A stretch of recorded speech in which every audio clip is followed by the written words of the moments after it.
A Build Hatch developed production. On this week's episode of Build Hatch, I was back in the building heartland of Newcastle, sitting down with the owner and director of Sage Painting, Sean Hersee. Sean is our first painter on Build Hatch, and I really liked how he has taken a traditional company, being a contract painting business, and applied sophisticated systems such as tracking productivity through spreadsheets and implementing learning and development opportunities with his employees. I also liked how, like a lot of guests on our show, Sean thinks about marketing up to the people who supply the tools and equipment to his business, as they are often the ones that refer a lot of work to Sage Painting. As usual, it's the 1%ers that count. I bring you episode 7 of Build Hatch with Sean Hersee of Sage Painting. Sean Hersee from Sage Painting, you're our first painter that's coming on to Build Hatch, so thanks for coming onto the show. Great, thanks for having me. All right, so before we hear more about Sage Painting, whereabouts did you grow up, Sean? Grew up here in Newcastle. First off at Taro in Beresfield, because my grandfather came out from Ireland and my dad was from Ireland too. My dad was only 9 when he came out here. My grandfather moved to Beresfield when he first came to Australia, and that was where my dad got his first house, and that was where I grew up for the first 5 years of my life. And and then down the track we sort of ventured out from there and moved into town to get away from, not that there's anything wrong with Beresfield, but somewhere a bit closer to the beach in town, I think. But and then I went through school, went to Newcastle High, and my family's always been in the painting trade, so I'm actually 5th generation to move into the painting industry. And that dates back to my father's grandfather back in Ireland. And so when my granddad came over here, he was actually painting houses when he first came from Ireland, and that was how he earned the money to actually buy his own house, was just painting houses in the Beresfield was a new estate back then. And and then my dad sort of left school really, really early in year 9 and decided that he would go on and be a painter as well, and work for my grandfather for a while. And then he eventually got to a stage where he wanted to expand and grow into bigger projects, and my granddad didn't. He wanted to keep doing, residential sort of stuff. So they split ways, parted ways, and probably were competition slightly for a little while. And so I guess I was always deemed to be pushed into that industry. It's clearly well and truly in your DNA. Yeah, I think I was born with a paintbrush in my hand, to be honest. But so when I was going through school, I always said there's no way I'm getting into painting. It's the last thing I want to do. I was always taken to job sites with my dad. And was it ever brought up that you were going to do that, or was it more a case it was expected? Yeah, well, I've always thought my dad was more of a businessman than a father, because I always thought he was, trying to push me and my brothers into the industry just so he had a few extra helpers to run the business. But like as a kid, I used to go to the job sites all the time and with him every day, and I'd be going straight for the timber putty, and I'd be playing with putty, walking around a job site while I was a kid. But definitely knew a lot about it, and always said that I'd never get into it. And I wanted to finish school. I went all the way to year 12. Wasn't the greatest kid at school, but made sure I finished year 12 and did all that. And I didn't know what I wanted to do when I left school. I sort of just wanted to, figure out, what it was all about. And my dad said, I'm not giving you any money unless you work for it. And it was probably a good lesson, but he said, look, why don't you start an apprenticeship? And you can always fall back on it later on, and, that's the way you're going to be able to get some cash in the time being. So that's what I did, and signed up for the apprenticeship. And while I was doing the apprenticeship, I entered into the competition of world skills, which is through the TAFE system, and it recognises all people's skills as apprentice at TAFE, and won the local Newcastle competition in the painting section. Went on to the New South Wales and won that section, and then went on to the Australian titles and came 4th. Wow. So I got a bit of a liking to the trade once I was in that sort of zone and I was making money and actually liking what I did. So that's what progressed me to go on and finish my apprenticeship. And then... So how many employees did your father have back then at the time?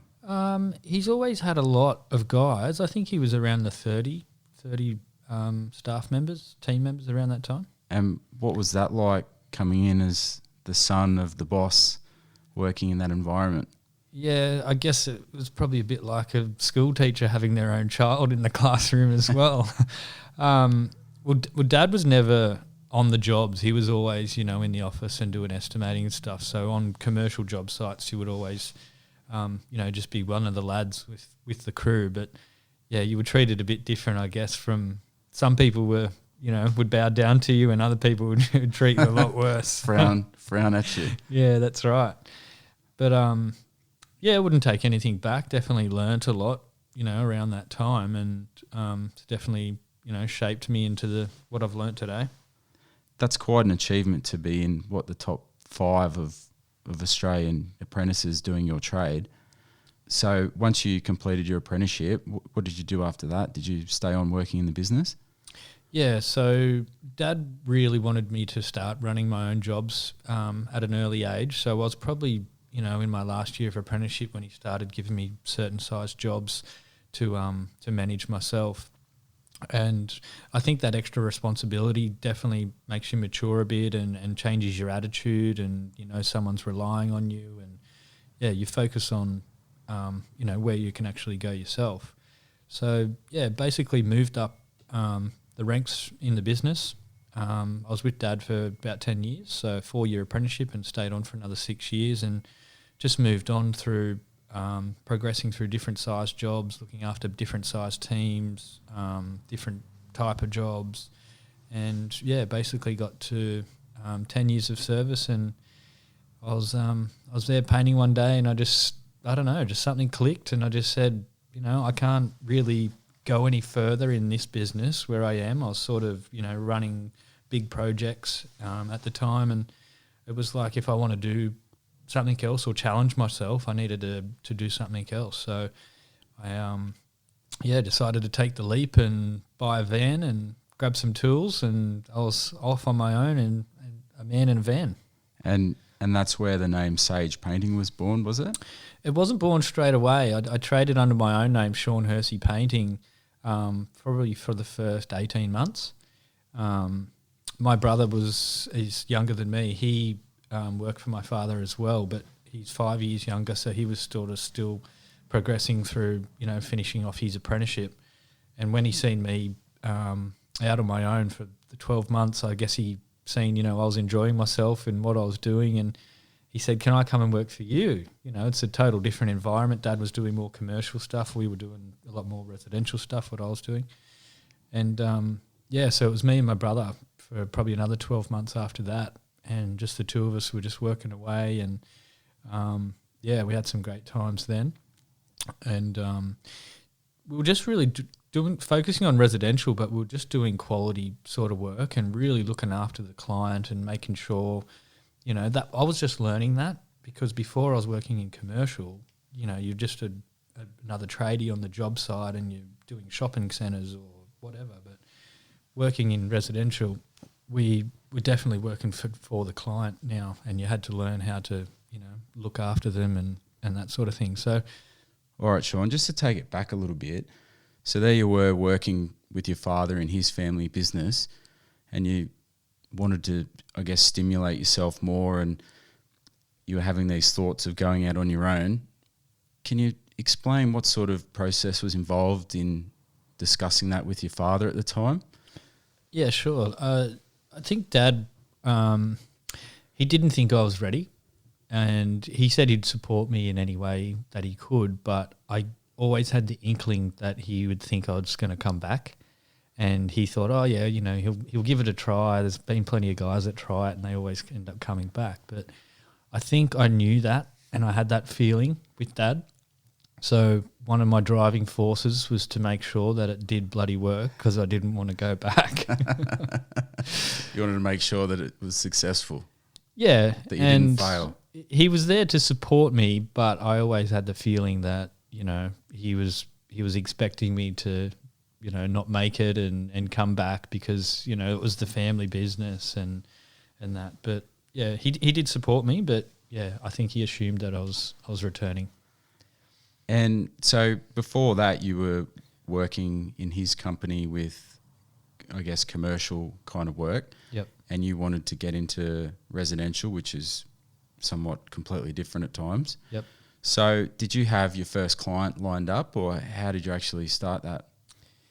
I think I had a couple of people. So you obviously do, a few cash jobs and things like that on the weekend when you weren't working in your normal job. So I think I just had a bit of a build up from that sort of reputation of doing a good job, out of hours. So I think there was a good number of people that I had, and I was comfortable once I'd left that I'd built up enough clients down the track to start. But if I knew what I knew now, I'd probably I don't know what I know now. So yeah. And what sort of, did you do any marketing back then, or was it just purely word of mouth? Everything was word of mouth. There was no marketing. If you said the word marketing to me, I wouldn't even have known what it meant, to be honest. Like, I knew you needed to advertise, but the word marketing in general, I didn't know what it meant. It's fascinating because interviewing just about every guest on Build Hatch with this podcast, everyone still says the same thing, that word of mouth is still so strong even in 2020. Yeah, and our business today, like we definitely focus a lot on marketing, and we have learnt a lot over the years of how we market, and we've learnt who our customer is and what they actually want from us. But word of mouth, when we do find out where our customers come from, it's definitely word of mouth is still massive. And why the name Sage Painting? When did that come about?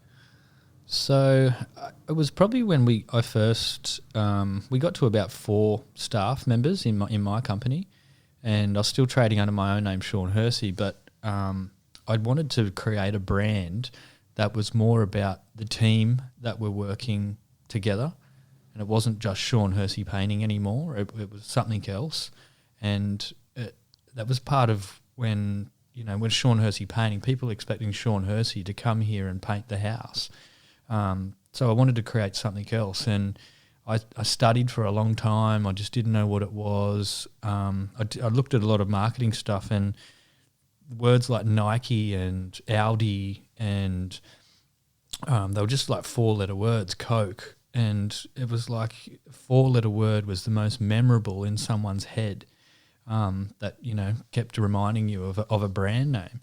So I'm like, all right, it's got to be a 4-letter word, and obviously painting is definitely what we do, so that's got to be in there too. So we decided to go through the dictionary, and we looked into thesauruses, and we're looking up master, and we'd look in the thesaurus and what other words mean master, and we're looking for 4-letter words, and we come up with the word sage, and I'm like, sage, surely that's just a herb, isn't it? Anyway, I go to the second definition of sage, and it's a very wise, experienced person, a master of their trade. So I decided, we're going to go with sage, and spoke to a few people about it. They said it was ridiculous, and what are you doing calling it that? But I wanted to stick to my values, and I wanted a 4-letter word that was memorable. It had a bit of meaning behind it, and also our logo has a lot of colourful colours in it. So we found that our market was definitely a female client that was, she was the one that wanted to choose the colours of the house, and she was the decorator of the house. So the colour, obviously being with painting and a female market, we really wanted something that stood out. And we got the colourful logo with the 4-letter word, and we do painting. So that's how Sage Painting was born. Going back to when you had 4 employees, can you remember that time when you actually won a job that was quite daunting or quite challenging? Yeah, they still happen today, to be honest. I've definitely got a, risky mindset, I think, and I'm always willing to take a challenge and take risks on things. But I guess the risks just grow as you get, more down into business. And A big job back then might have been, a couple of apartments or something like that. And it's like, wow, there's 3 apartments here, and how long are we going to be here for, and what's cash flow going to be like, and when am I going to get paid? But if I look back at that now, it's just, a grain of sand, to be honest. Part of doing business. Yeah. So still have those sort of feelings today, but definitely with bigger projects that we're taking on. And like only just this week, we had a phone call come through from a builder in Sydney, and he's looking at getting a few of the local courthouses painted. And we ended up going and take a look at some of the jobs, and they're trying to get it all done before the end of financial year.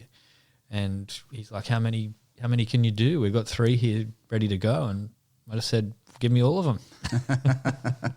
Yeah, bite off more than you can chew, and chew like crazy, as they say. Yeah, that's it. Find a way to do it. Yeah, that's right. Okay, so moving on from 4 employees to today, how many employees do you have as of today? We currently have around 36, I think. So, yeah, definitely grown a lot. Yeah.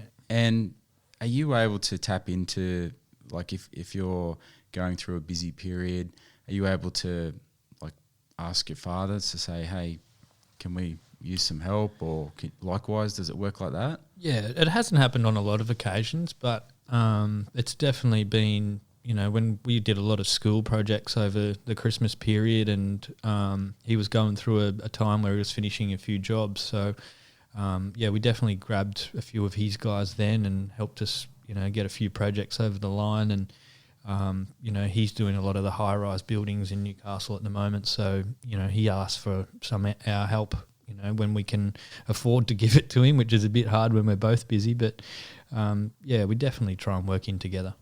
I guess, how do you differentiate yourself from your competitors within your industry? I'm really big believer on the way we go about our systems and processes. Everything sort of, we test and measure, and we really want to make sure, setting up a job, for instance, if we're going to do this every single time that we do a job, then let's document it and let's work on what's better and what's not. Same with all the systems and processes throughout the job. We don't teach the guys to paint. They should already know how to paint, but we want to know, how we can get the system working perfectly and get the guys working at their, highest productivity, so it's a more profitable business. So that's on the business side of things, but differentiating from everything else is going back to those systems and processes. I think it's just making sure we deliver exactly what the client wants. That I've sort of, you obviously know my past with the company I was at before. I don't think there was a lot of those systems and processes there, so that was a pain point back then. So that's why I've wanted to make sure that there's we call them the SAGE systems and processes, but it's definitely everything's documented and we know exactly what's going on when it needs to happen. So that's really interesting, because I'd imagine, I guess with painting as well as quality, of course, I think a key measurable would be, production. Yep. Like, is that something that you incorporate, like how many square meters per hour that you'd expect your painters to paint, or how do you actually do that? Yeah, we're always going back, and we obviously provide quotes, and our quotes come with an amount of man hours and materials. So we definitely want to go back and test and measure. And some guys can do some things more quicker than others, but it's every man for per job, and it just depends on if they're going to be. They're the residential guys. They're specifically for that. Otherwise, the commercial guys are doing commercial stuff. There's guys that are really good at high quality, and you'd want them, painting your nice sash windows in your house. But there's other guys that do things a bit quicker, and you'd want them, doing your big factory walls. Yeah, the more of the bulk guys, the bulk painters. Yeah, definitely. Yeah. And then you have the finishing touches painters. Yes, absolutely. So you're our first painter on Build Hatch. What type of qualities do you need to have to be a good painter? I'd imagine patience and attention to detail. They are the two standouts to me. But for anyone out there, what other sort of qualities do you need to have? Definitely patience is one of them. it's a bit of meditation, I actually think, painting. But I think you want someone that's real, has a real cleanliness attitude to them. They definitely want to be, they're on a final product, so you want them to be creating a masterpiece, to be honest. So, definitely someone that's cleanly, works well in a team, especially, I think if you're a plumber or electrician, you can work on your own. As painters, you sort of work in a team to get things done. Someone that's a team member but also has a real cleanly attitude. Now, I often ask painters this question, and sometimes I get a different answer every time. Why do painters wear white? Yeah, it's a question that comes across my table a lot too. But the thing that I put it down to is I think part of it is tradition, that they've just always done it. But 90% of the time we're using white paint. So white paint would be the less likely colour to show up on your clothes. When if you wore a black outfit or a black suit and you wear white paint all the time, you're obviously going to be, look a lot dirtier. So I think to stay cleanliness and look clean all the time, using white paint all the time, we wear white clothes. Fair enough. It's just funny how you see lots of colours on those white clothes too, or the white volleys. Yes, yeah, got to match. I'm intrigued because sometimes I'm jealous when you see the painters there on site, and you mentioned it earlier about being in almost a meditative state. Painters love their job. They get in the zone. They are focused, and I guess it's one of those trades where you can be focused and concentrating on the task that you're doing, but you have so much time to think as well. Yeah, I was a big believer in using a radio when I was working on my own a lot, just to keep the brain ticking over. But it's definitely a rewarding job. You're always coming in to finish off a project, and you're adding the final touches to the job, so you can actually stand back and look at what you've actually done. But just the different types of jobs that you get to work on too. There's we've worked together on custom built homes, but you could be inside or outside, on the coast or out the country. It's just a very rewarding job. But every job is different almost. Yeah, and you're playing with multiple colours and you're using different types of paints, and the trickiness of figuring out how you're going to access some certain areas. So it's definitely got its challenges to it, but very rewarding, where you can actually stand back and look at what you've done. Now, being a finishing trade, your application is the money shot, as we call it. How do you control the quality of your work? I mean, there's so many prior trades that are on site before you've even opened a tin of paint, and then you're coming onto site at the end. Your work sometimes is only going to be as good as the prior surface that you've got to play with. So how do you manage that?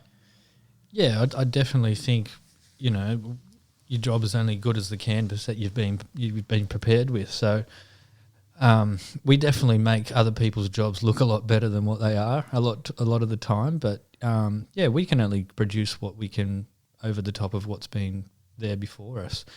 And do you often drop into a site and see how it's going, just when the plasterers are there and they're putting up their gyprock and putting up their coats? Do you often call in and see how things are going? Yeah, so this is definitely just on the new sort of work, but we definitely want to know what our schedule is going to be like. So we call into a job leading up to it, and you start to get the bit of a feel of what sort of things that the trades are getting away with, of what's going to be actually produced by the time you get there. I think it comes down to the builder's values as well, and I guess how much the client's got involved on the job as well. And if it's got to a certain stage where it's not in a very good condition by the time we get to it, well, then we know that that's the values of the builder and the client, that they've allowed it to get to that point. We definitely go and check every job before we start, and we also have systems in place where we go to every job at least every second day, just so we can maintain our own quality assurance. And there's some important lessons there for anyone listening to this, even though you've got the job, if you just spend that time, outlay that extra effort to go into the job before, perhaps even weeks before you're meant to start, that may allow you to build up a bit of a relationship or rapport with, say, the plasterers who are going to be plastering. And if you've got that relationship, and if you haven't worked together before, at least your plasterer knows, well, I know Sean and I know his guys, he calls in here, he actually cares. It's, those kind of small tactics, they actually work. Yeah, and it probably they know you're watching, and that keeps them on their toes a little bit too. And you might have a little comment on, there's a few things to fix up here or things like that. I try not to get too involved, but we work with a lot of good trades most of the time. It's very rarely that we, the odd occasion you come across some cowboys, but a lot of the high-end residential homes that we're doing in Merriweather or throughout Newcastle, the trades that are following us are similar values and similar brands, and the client or the builder's gone with those trades, thinking at the bigger picture at the end, to once all the trades work in together and combine together, that's the final product that they're going to get. And that's that circle approach of developing, I guess, a cluster or a circle in your local area, your local city, or getting in with that small group of people where you know each other through trades and you have similar values, similar expectations, similar quality of work, so that you can all work in together and grow and exceed together, even though you're completely separate. Yeah, definitely. I think a lot of the new work that we do with our new builders are all referral based or word of mouth, and they've already chosen us many years ago and seen what our work's like. And the other trades, it's very rare that you'll get a phone call out of the phone book for someone to come and do a new build, if it's unless they're a new builder that have just entered the market and may have seen us around but never used us before. Do you do much networking with your supplier? Like, have you got a particular supplier of paint that you only like to use, and same with paintbrushes and other materials? Like, how does that work? So the four biggest brands are Dulux, Wattle, Taubmans and Hames. And we use all four of them, but we'd predominantly be using Dulux. We have a very close relationship with them. We're part of their Dulux accredited program and team. And, we will get a lot of referrals of people that trust Dulux themselves as a paint brand and just ring up and say, look, we trust you and your brand. Who do you recommend to put your products on? And so we get a lot of work through those guys, and I think it's really important to keep a good relationship with them. And I'll buy Christmas cards for all the guys in the shop that mix our paint for the whole year at the end of every year. And I tell you now, when there's a good painter that comes to town and looking for a job and he says, I want to work with the best guys, or people ring up the shop and just say, who's the best people, that little thing that you do at the end of each year just adds to it. And you can walk in the shop and they'll just drop everything and make sure that you've got everything sorted. So I think working in with your supplier just definitely has benefits. Now, isn't that interesting? Because last week I was in Newcastle as well, and I was interviewing Nathan Gill from Automated Innovation. We were discussing that exact same point around not just marketing with your clientele or the end user in mind, how effective it actually is by marketing up with the people that are higher above, or the people before you, where you're buying your actual goods or supplies from. Yeah, definitely. Like, we've seen other painters, start abusing their reps and, just thinking that they're, below them and whatnot. But, they're people too, and they're just trying to do a job, and everyone's out there to try and do their job and do what they want to do best. We definitely work in with our suppliers and our paint rep. He's got to be one of your best friends, because when you need him in the bad times or the good times, you want him right by your side. Definitely. Now, with 36 employees, what sort of learning tactics do you employ in your business? Many. I'm learning every day and have been for the last 10 years. I think, we put a lot of our guys through a management course that we want to look after jobs. So we get them to try and further their education. And I think we get a lot of buy-in from our staff too when they see us wanting to help educate them. So we definitely see where they need help, and if it's leadership skills or management skills, we definitely push that in there. And if there's any extra tickets and stuff that they want to do, we really push that as further education for our guys. I'm always constantly learning something, listening to a podcast or an audio book, or attending in a conference or an event or something like that, just to further my education. And, I think you never stop learning. And I love talking to other business owners, and especially in the trade industry, and just seeing, what mistakes they've made in the past, and how I can maybe learn from that before I make the same mistake. And I've got a few mentors that are painting businesses that are, twice the size, 3 times the size of me, and they've definitely made all the mistakes over the years. And I try and get in their ear all the time and just say, look, this is where I'm at with my business, and this is what's going on here, and what did you do from here, and how did you grow, and what direction did you go, and things like that. So I'm a big believer in self-education, and that's what got me to where I am. So I'd like to further that. That constant learning and learning something new every day mentality.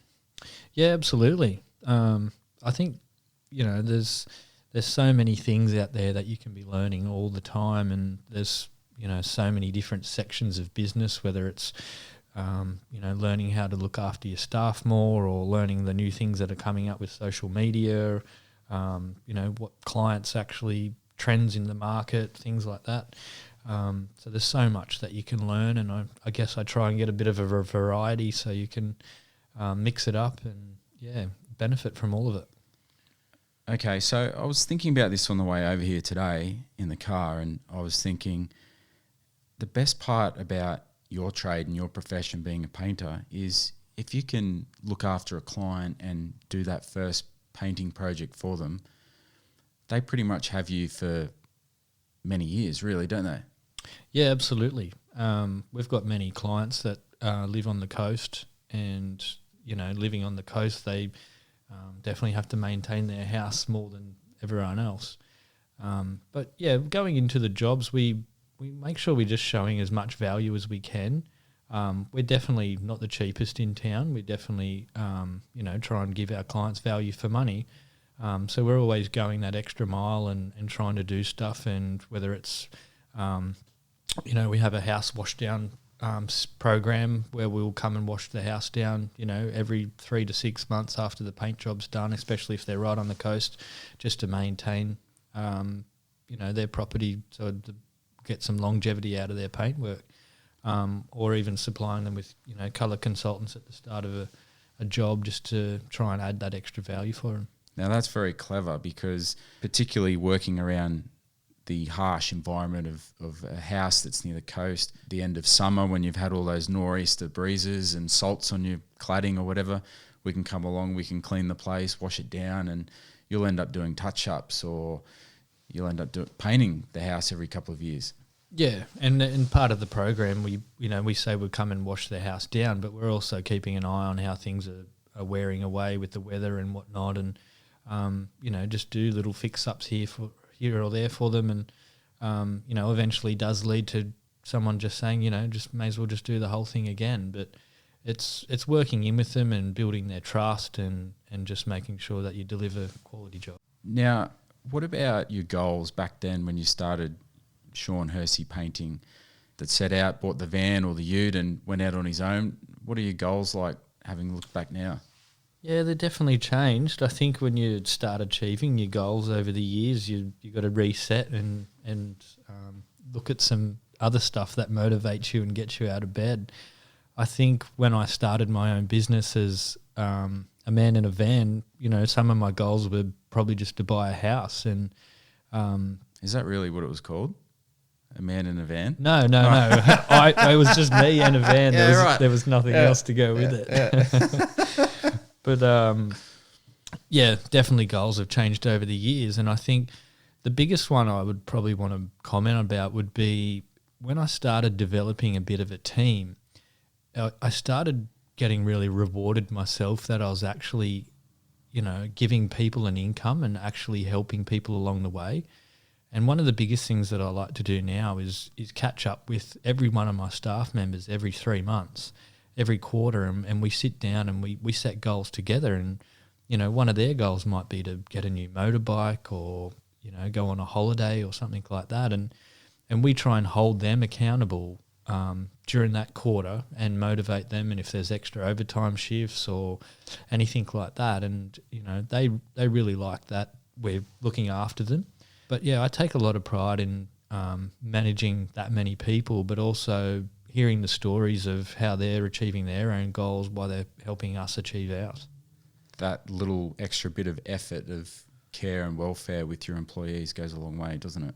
Yeah, absolutely. And, when we started doing that sort of program, we noticed that, there wasn't as many sick days and people were actually putting their hand up to do extra time and happily to help out whenever we needed it. And it just changes their attitude that we want them to come to work as a place of, welcome and environment rather than just, another number and, just another job to pay the bills. We want them to actually start achieving stuff. And, it's more of a family here, and the more we grow the team, the more the family grows.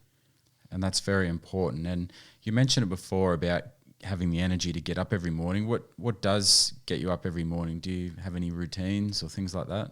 These days it's 2 young children. That's what gets me out of bed in the morning. Definitely since I've had my children, my focus has changed and want to, produce and build something for their future. Painting? Well, the way things are going these days, I'm not sure if painting will still be around when my son gets there. But, there's many jobs that they're bringing out products now that don't need to be painted. But I think I'd really like him to, get into business and be able to create something for himself.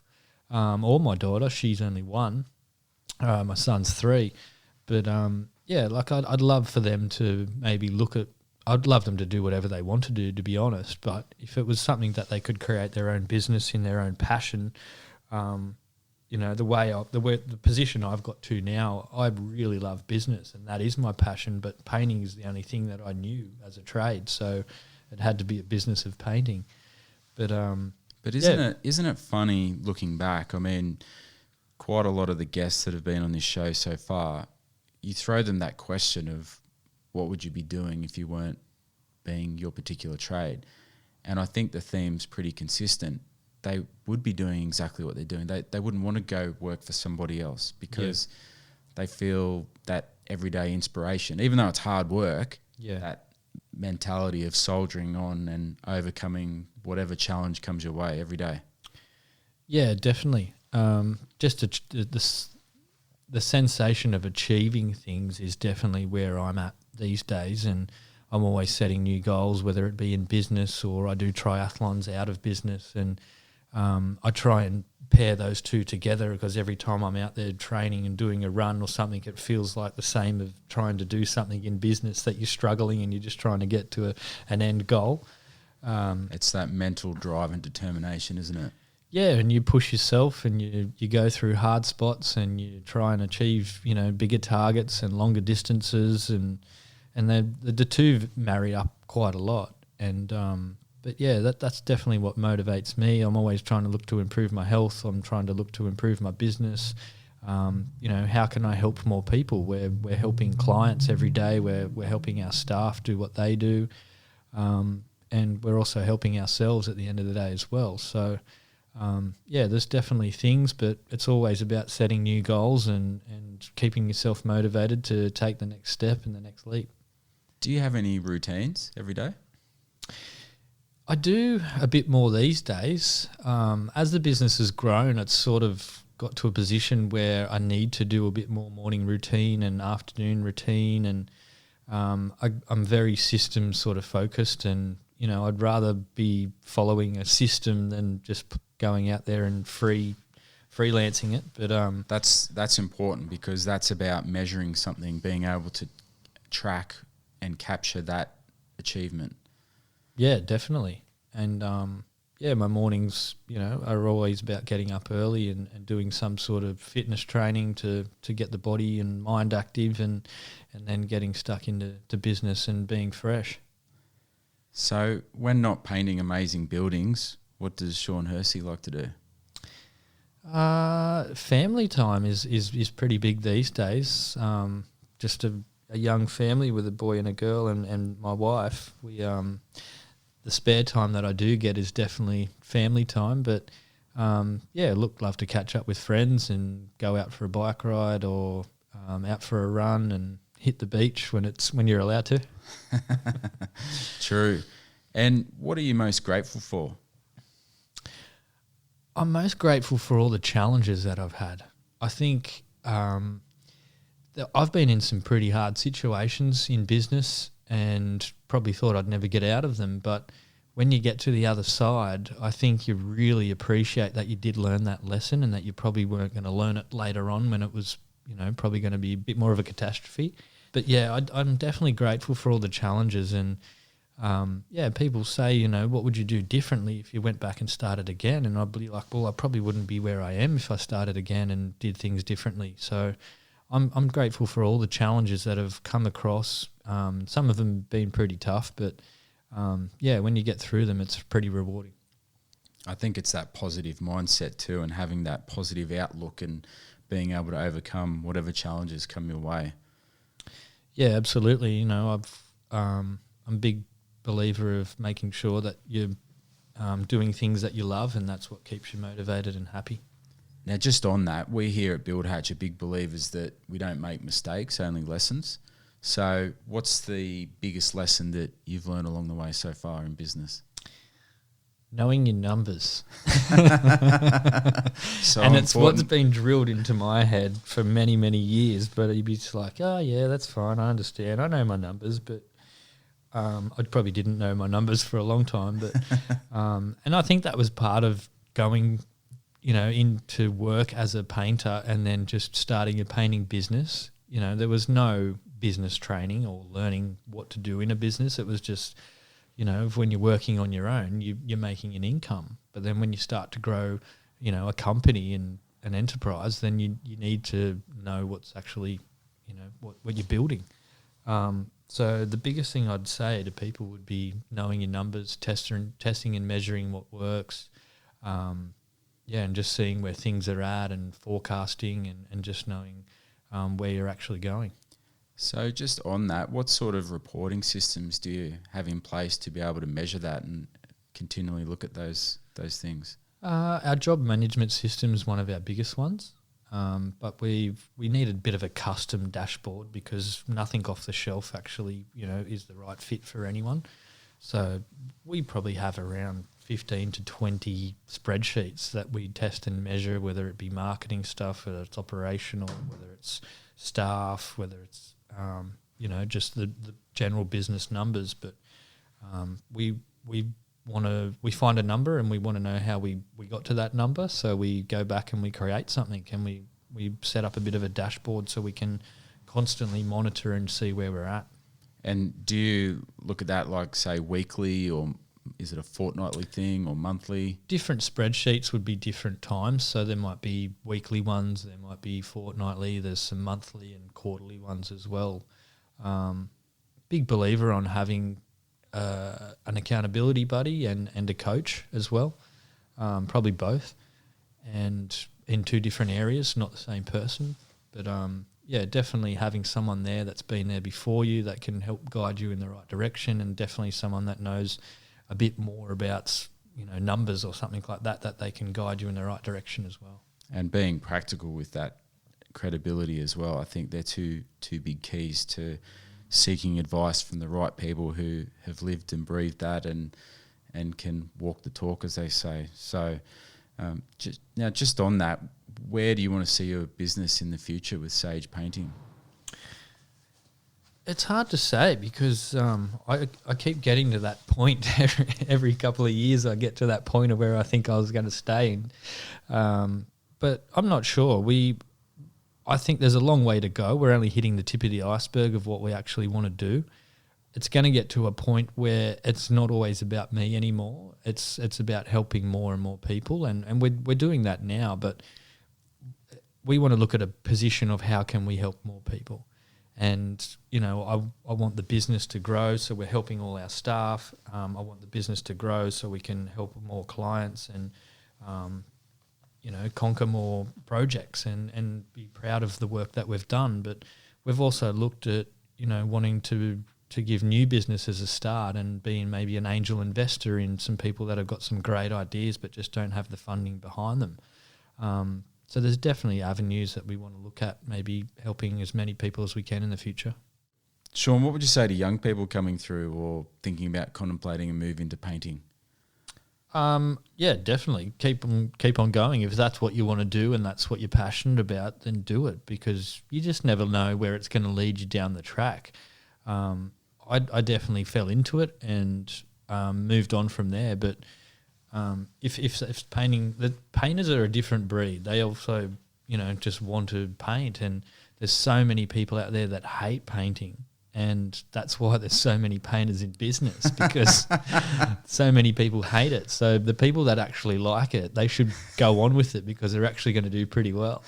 It's funny because, I often see mates or, you talk to people and saying, I'm painting the kid's bedroom or something. And they get halfway through it and say never again. Yeah. Yeah, people laugh at there's a 4-year apprenticeship for painting, and it's like, what do you mean? I paint all the time. But I guess once you've learnt to not get yourself covered in paint and you can actually produce something that looks really good, I think that's when you start to develop the skill of actually liking it. Okay, Sean. Now moving on to talking about some of the work that you've done, and being in Newcastle today, I can see the Bella Vista guest house in Newcastle, which is it's a significant part of Newcastle's history. It's an old building. So how did you get that particular job? It was actually recommendation through a builder. One of the builders was doing some small alterations to the house and putting a new kitchen in. The house is massive. I think it's got about 20 rooms in it. But yeah, that was formerly used as a wedding venue and a guest house, but the owners of the property actually wanted to turn it back into their own residence of where they live and take occupation of the whole thing. So they wanted to restore it inside and out from top to bottom. And yeah, the builder that we were working for at the time said, if you want someone to actually take some pride in the job and actually do it, a really good job of it, then give the guys at Sage a call. Now, looking at it, it's quite a significant historical looking building. It, no doubt, heritage style kind of build. How did you actually go about it? I'd imagine being a painter and comparing a new build to an older style home that's vastly different in terms of painting. So how did you go about that? Yeah, well, definitely with the older places, it's all about preparation. And with a big project like that, being weather dependent on the outside, we always, with fine weather, we'll be starting on the outside, and whenever it rains, we'll be heading inside. But there's so much that has to go into preparation before you even start thinking about getting any paint on. So it was developing a plan of how far the client wanted to go with such an old house, what the end result was supposed to look like, and how we can get access to certain areas of the house and bring it up to its beautiful thing that it is now. And did you identify these sort of minor challenges in the early stages of the job? The job definitely grew on us over time. I guess it does when you're sort of restoring a place. But we worked in with the client, and there was many unforeseen things that popped up along the way. But we worked in with the client and made sure that they understood that there was a bit of extra work involved, and we wanted to deliver the masterpiece it ended up being. And just on that, I'd imagine this happens quite often. What's the actual process that you have when a client changes their mind? That probably happens at every single job. No doubt. Look, we've got a lot of experience in that area, so we definitely know some of the challenges that the client's going through, and we've had those challenges before, and many other clients have too. So we we come up with some solutions and try and help them through the process. How often do you get onto site these days? I still do a lot of the estimating, so I'm there at the start and see the projects from the very beginning and what the actual client wants and work in with them and how we're going to sort out the solutions. We actually have management team in place to oversee a lot of things during the project, but I still like to get out there and meet with the client and make sure things are travelling along the way that they're supposed to be. What would you say is the biggest and most effective advice in being a successful painter in your industry? I think it's all about your vision. You definitely got to write a vision down of where you want to be at a certain stage of your life and what it actually looks like, and actually physically write it down and put every single detail into it of what it actually looks like. And then start to go back and set goals from that vision of where your milestones of where you need to be at certain times to actually get to that vision. So to be successful, I think you definitely need a vision of something that's a bit out of reach, that's going to make you get up and be motivated and strive for that and be setting goals along the way. And then your vision will change every couple of years, and you write that down again and of how it's going to look and that actual day that you're living in that vision. I think that goes back to what you were mentioning earlier around being able to measure it. And the only way to measure it is by writing it down so that you can continually reflect on that. Yeah, there's and go and experience a lot of life and just see, what motivates you and what inspires you and what other people, do you aspire to be like? If people listening to this want to get into contact with you or reach out, what's the best way to go about it? Get through my personal assistant. No, look, definitely just anywhere on the Sage website or anything like that, we can definitely get in touch. All right, Sean, I just want to really thank you for coming onto our show. It's been truly amazing listening to the story of the history in your family and the DNA of painting in your family, and you've applied what you've learnt from that and taken it in a new direction, and it's truly remarkable. And thanks again for coming on to Build Hatch. No, thank you very much for the opportunity. It was great to bring up some memories myself and take a trip down memory lane. But yeah, really appreciate you choosing me to be on your show. That's okay. Everyone that comes on says it's like therapy, so... Yeah, I think I have just had my therapy session. All right, thank you, Sean. Thanks. Well, that was Sean Hersee from Sage Painting. I hope you enjoyed that episode. I particularly enjoyed hearing Sean's thought process, from the sound and meanings of his business name, all the way to the day-to-day running of his business and the systems that Sean has implemented into his business. That's it for another week on Build Hatch. I'll be back in Melbourne over the next few weeks with work, so stand by for another few interesting guests coming on to Build Hatch. Thank you for listening, and as usual, don't forget to rate our show. You have experienced a Build Hatch developed production.